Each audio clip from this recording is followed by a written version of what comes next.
Selamat siang, ketemu lagi dengan Ngos-Ngos bersama Mbak Yus. Ngobrol-ngobrol santai. Ini kita mau ngobrolin santai aja ya nih ya. Belum lama nih, Bro Kaesang, Ketua Umum PSI, seolah-olah udah ngerasa punya jasa besar aja sama partainya. Hal itu dia sampaikan waktu ditanya tentang survei elektabilitas Partai Mawar. Yang disebut-sebut nih nggak lolos ke Senayan. Lah ya mungkin dongkol juga kali ya ditanya gituan. Makanya meski jadi ketua umum partai yang saat ini baru genap 3 bulan, si bungsu presiden ini mungkin sudah gulung koming. Jungkir jempalik, jor-joran, hingga bawa nama bapaknya buat ngangkat PSI. Nah, faktanya, walau segala daya upaya dikerahkan, diprediksi nggak lolos itu nganyel ke. Mudah nggak sih nganyel ke? Maksudnya itu menjengkelkan gitu loh bahasa Indonesianya. Nah, dulu mungkin orang bertanya, PSI itu partai apa toh? Mungkin sekarang orang bisa jawab, PSI itu partainya Jokowi.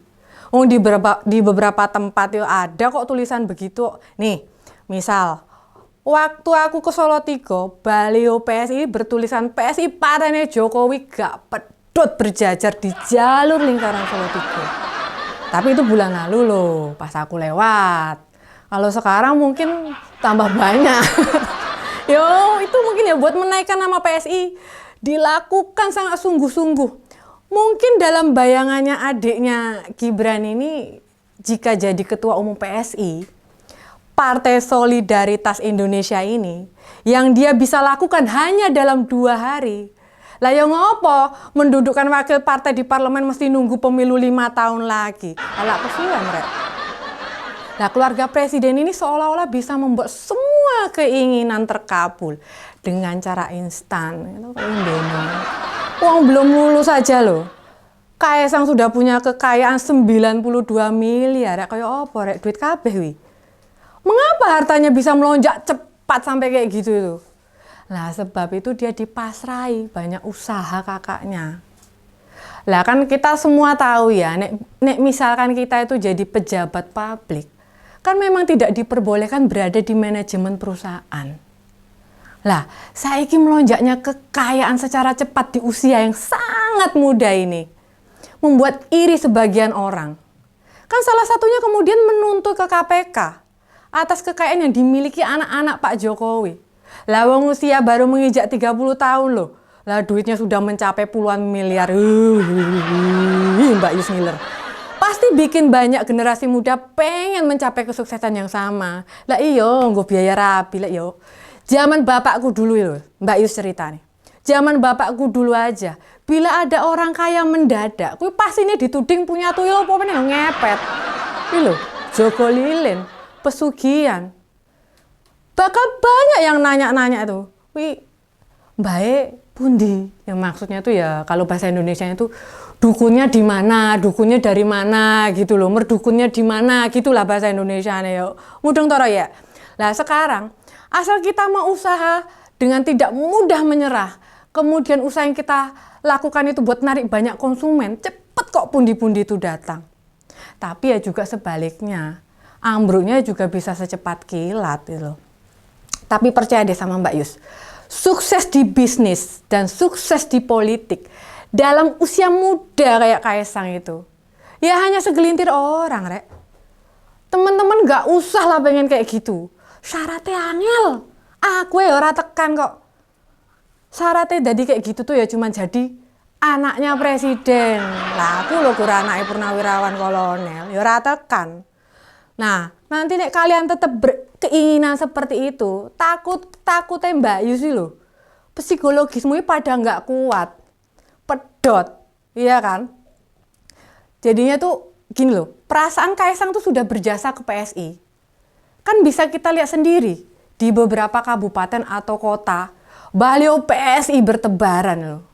Ini 2 bulan lalu ya, viral sebuah video, seorang anak muda mempertanyakan, di Subang kok banyak baliho gede-gede loh bertebaran di sana.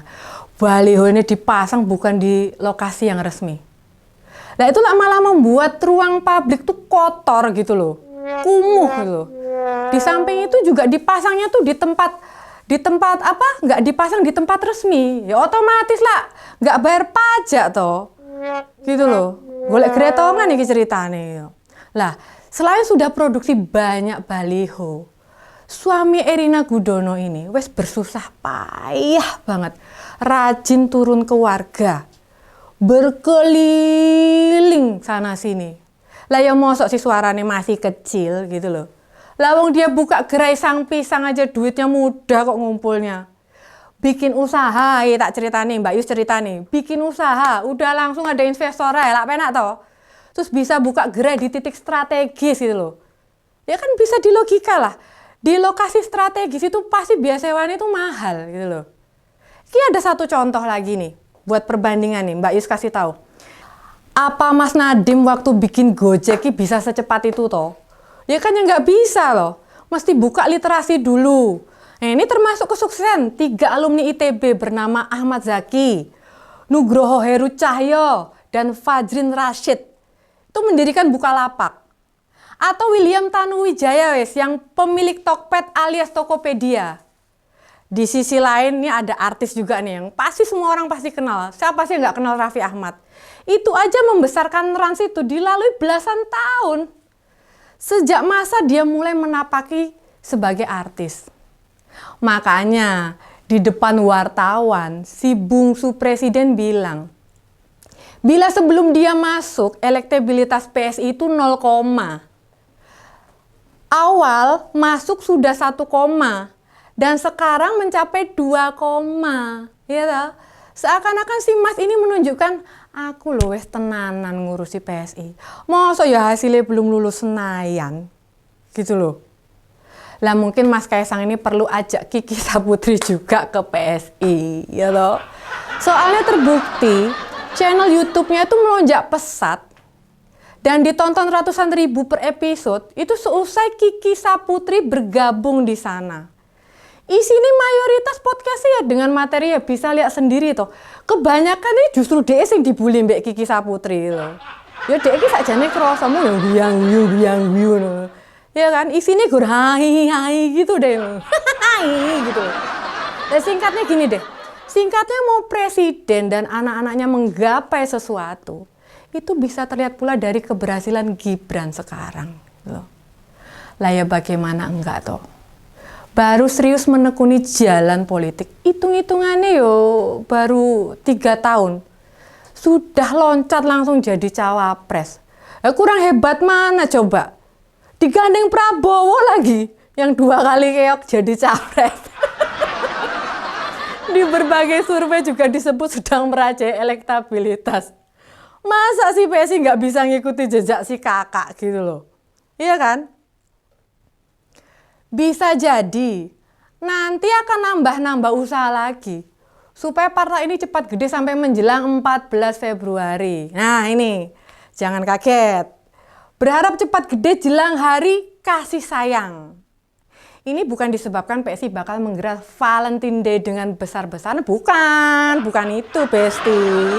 Ya kebetulan aja pemilunya tuh digelar pas di tanggal hari itu, ya toh, hari kasih sayang. Nih, caranya gimana? Ya bisa pakai strategi gedein usahanya. Atau investor berbondong-bondong nanam saham di perusahaan yang dia dirikan. Ngajak tokoh masuk PSI. Atau 2 kakaknya jadi kadernya PSI. Siapa coba? Ya wis jelas loh, Mas Gibran karo Mas Bobi Nasution bergabung ke partai yang berlambang bunga mawar, gitu. Nah, bahkan bila belum cukup, Pak Lurah ya bisa jadi ketua Dewan Pertimbangan, Pak Lurah, Pak Jokowi, gitu. Atau Dewan Penasehat. Kan relawan bapaknya tuh gede banget. Mereka itu kebanyakan bukan orang partai. Ya bisa toh diarahkan begitu. Lawang yang namanya juga usaha, namanya juga mengupayakan. Yang penting lah tidak melanggar aturan. Kok aku rodok piye ngomongin masalah melanggar aturan gitu ya. Lah kakak sama bapaknya juga sudah putus hubungan dengan partai lamanya.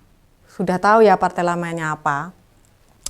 Lah ya gimana nggak putus toh. Kan partai lama itu sudah punya capres sendiri.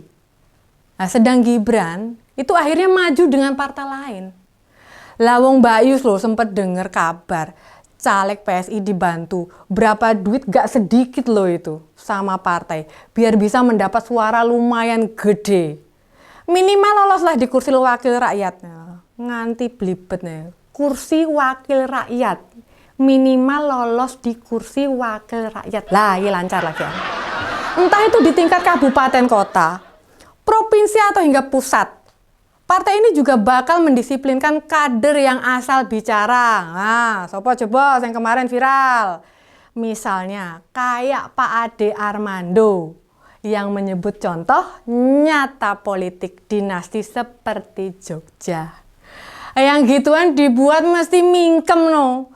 Nah kan nuduh-nuduh Jogja politik dinasti, kayak nuding diri sendiri ke PSI, kayak berasa ngomongin diri sendiri gitu. Bisa bikin masyarakat antipati nantinya. Sama itu loh, Mbak Yus itu loh, pesen ini, Mbak wartawan-wartawan, nek nanya mbok ya jangan nganeh-nganeh gitu loh, ya mesake sing ditanya nganti bad mood loh. Makane, sing rak melu-melu PSI tinggal kita lihat aja, apakah mereka bisa lolos Senayan, atau bisa menempatkan wakilnya di DPR, atau seperti pemilu sebelumnya, berada di luar gedung. Wes gitu sih ngos-ngosane Mbak Yus. Aku tak madang sih, wes jam maksine wes liwat. Gitu ya, ketemu lagi dengan Mbak Yus di ngos-ngos selanjutnya. Bye!